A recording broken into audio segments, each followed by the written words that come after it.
Donc, bonjour tout le monde, moi je m'appelle Arthur, je vais vous faire les confs de rhumato cette année. Il y aura deux confs de cours. Donc la première c'est maintenant, la seconde en février. Et donc deux TP, TP1, TP2, qui seront un peu plus axés sur des choses en marge du programme. Donc la première conf, on va voir tout ce qui est pathologie mécanique, entre guillemets. Et sur la deuxième, on fera plus les trucs inflammatoires. Donc là on a 2h30, 3 heures à peu près, donc j'ai fait pas mal de DP, donc ce qu'on va faire, c'est surtout bien s'attarder sur les questions. Et pour les points de cours, je passerai rapidement. Dans tous les cas, vous avez mon diapo. Donc, libre à vous de relire les diapos par la suite.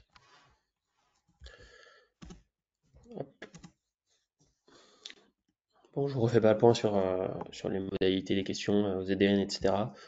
Je pense que ça a largement été répété. Donc, on commence avec le premier DP. Vous suivez Madame Z, 46 ans, en médecine générale. C'est une patiente qui est boulangère à son compte. Elle pèse 65 kg pour 1,60 m. Elle présente dans ses antécédents une appendicite opérée à l'âge de 8 ans. Et depuis maintenant quelques semaines, elle se plaint d'une douleur lombaire basse qui irradie pas, il n'y a pas de déficit neuro, l'horaire est mécanique et c'est survenu suite à un port de charge. La patiente n'a pas de fièvre et la douleur elle est à 5/10. Donc première question, Curoc, comment vous qualifiez cette lombalgie?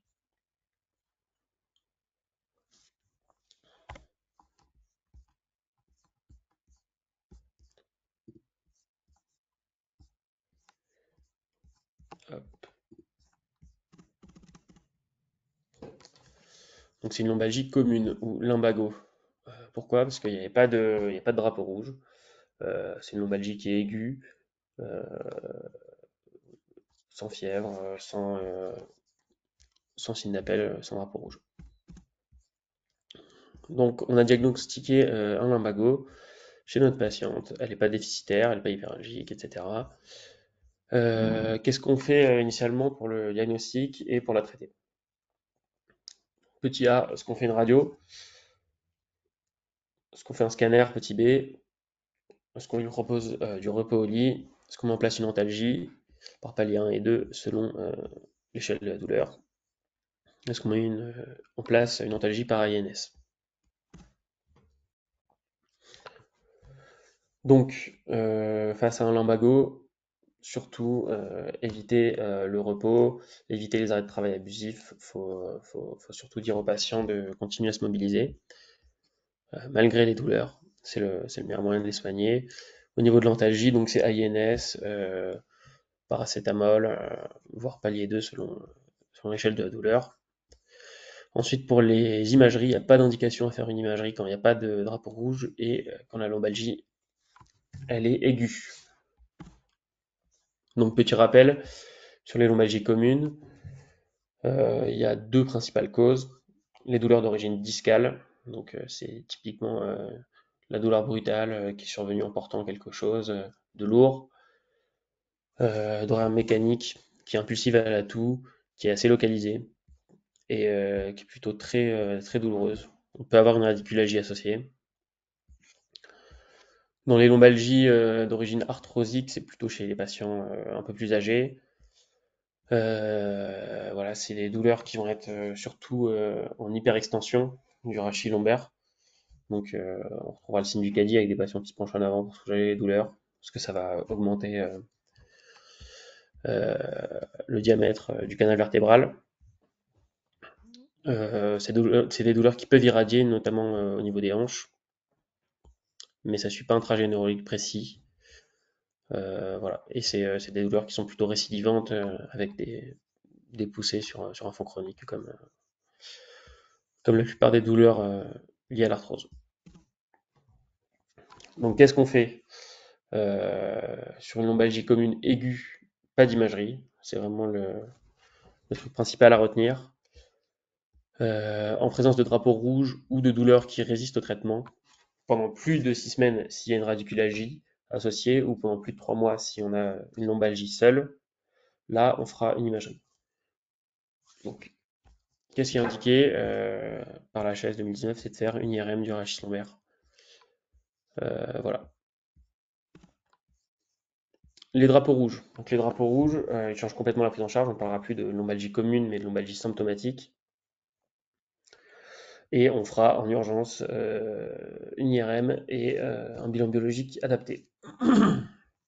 Donc, je vous les ai remis là, on va pas s'attarder dessus. En gros, c'est tout ce qui va potentiellement nous orienter vers une cause un peu moins cool, donc tous les facteurs de risque infectieux, néoplasiques ou les signes qui nous orienteraient vers un rhumatisme inflammatoire chronique.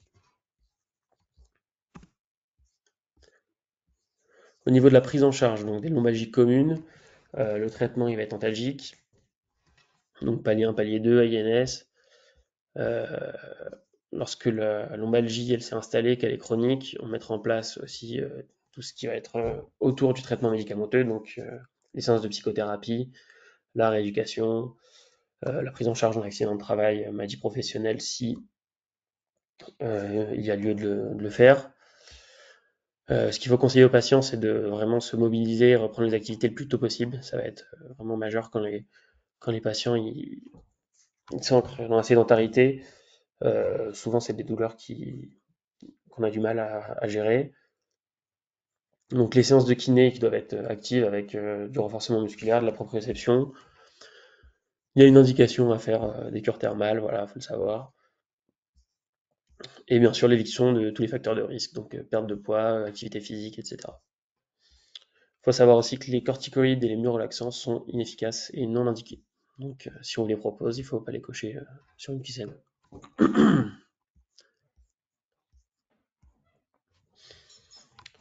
Je vous ai pas refait tout le point sur les drapeaux jaunes et les drapeaux noirs. Pardon.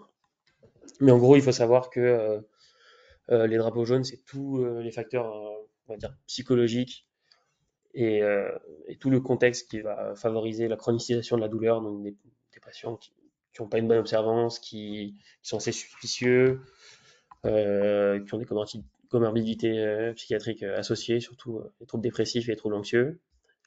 Et en gros, les drapeaux noirs, c'est tout ce qui va, euh, pardon,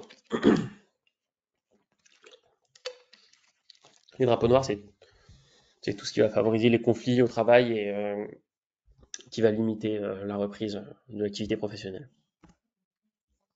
Donc question 3, la patiente revient vous voir après 2 mois. La prise en charge initiale a été plutôt efficace, mais depuis 6 semaines, les douleurs elles réapparaissent. Elles irradient vers la face antérieure de la cuisse droite. Qu'est-ce que vous suspectez?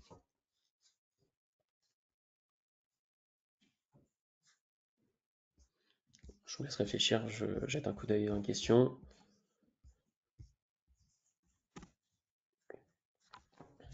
Donc là, on a une douleur qui est différente au niveau de sa systématisation. On a une irradiation qui suit un trajet radiculaire.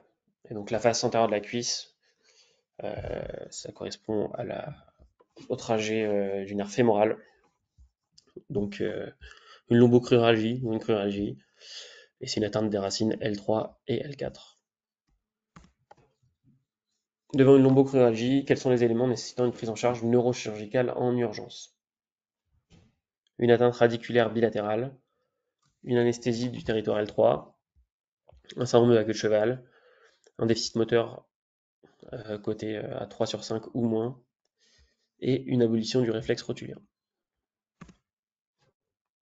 Donc les drapeaux rouges face à une lomboradiculalgie, ça va être le syndrome de la queue de cheval, le déficit moteur inférieur à 3 sur 5, donc à partir de 3 sur 5 ou moins, la marche n'est plus possible, et le caractère hyperalgique de la douleur. C'est ces trois drapeaux rouges qu'il faut retenir. Enfin, je dis drapeau rouge, c'est les trois critères d'urgence. Voilà, je vous ai mis un petit rappel sur le testing moteur, hein, je pense que vous le connaissez. Donc les lombo-radiculalgies, qu'est-ce que c'est? Ça va être un conflit disco-radiculaire, donc On va avoir un ou plusieurs disques qui vont comprimer, enfin qui vont rétrécir le calibre du canal vertébral. On va avoir des racines qui vont être comprimées, qui vont souffrir et qui vont être à l'origine de douleurs, voire de déficit. Donc dans les lomboradiculagies communes, la plupart du temps, la douleur elle est unilatérale. Ça garde un rythme mécanique, c'est déclenché par l'effort. Et souvent la douleur elle est très intense dès le début et ensuite elle s'améliore. A l'inverse, dans les lomboradiculagies symptomatiques, ça va toucher plusieurs racines. L'horaire il va être inflammatoire et ça va s'aggraver progressivement. Il y a un cas particulier, c'est la lombochoralgie commune, qui peut s'exprimer par une douleur brutale intense avec des dysthésies et un horaire, enfin une douleur qui va revenir la nuit et une amyotrophie rapide du quadriceps. Donc ça, il faut y penser. Je vous ai remis quelques petits diagnostics différentiels auxquels il faut penser devant une douleur de la cuisse et du, et du rachis lombaire. Donc toujours penser à l'hématome du psoas. La coxarthrose, ça peut donner le même type de douleur quand c'est mécanique. D'accord. Bien sûr, l'anévrisme de l'aorte abdominale. S'il est symptomatique, c'est une urgence évidemment. Et la méralgie, donc c'est la névralgie du nerf qui chemine sur la face latérale de la cuisse. Donc on va faire un petit point sur le syndrome de la queue de cheval.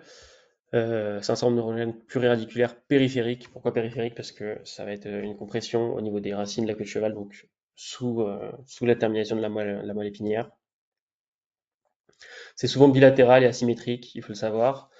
Les principaux signes qui doivent vous orienter, ça va être tous les signes liés au déficit pelvien, donc les troubles de la continence, principalement l'anesthésie en selle, et ensuite un syndrome radiculaire périphérique qui est plutôt intense.